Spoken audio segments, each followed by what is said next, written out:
Hey, I'm Dr. Ince, and do you want to lose weight? Well, it's June 2023 right now, and hope you guys are having a great summer. Sorry I haven't posted a lot lately. I just been loving life and not wanting to do too much social media. But I think there's a place for it in my life, and I do it kind of bored easily. In the future, I'll probably do some like random things I'm doing, like tutorials, just things I find interesting, cases, maybe like a daily video on like what am I doing that day, like what did I see in the office. But right now I just want to say in 2023, what do I see work good for weight loss? Now, you know, over the years a lot of times I'm talking about eating plant-based, eating more plants. A lot of times I talk about that because I saw a lot of studies that it links with better weight loss, you know, reversing the #1 killer, heart disease, blood pressure, cancer reductions.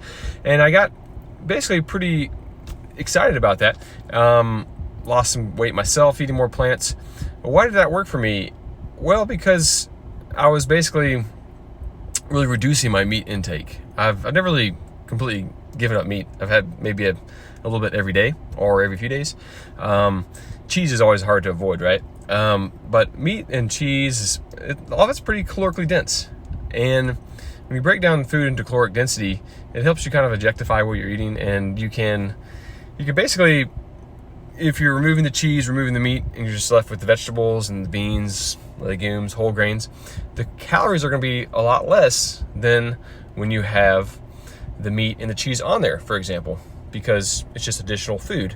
So it's a little bit more restrictive, but it does kind of keep you in check. It doesn't mean you can't have meat once a day or every few days, but it's really a restrictive process where you're not getting it with every meal, large quantities. Like sometimes, me personally, when you get something that's like a 3-ounce beef or steak or hamburger, it might be 2 hamburgers, or it might be a 12-ounce steak. So some people have kind of hard time with portion controls, and it's probably not just me. I think it's a large amount of America as well. But you get a little bit of brisket, may turn into a lot of brisket, or you name it, depending on where you live. We're here in Texas. But looking at what helps for weight loss in 2023, I think it's really caloric balance, trying to really cut back on what you're eating.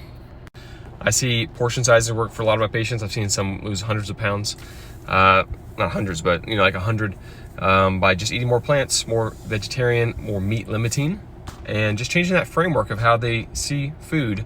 And the calorie counting apps, I think, could be pretty good to lose it.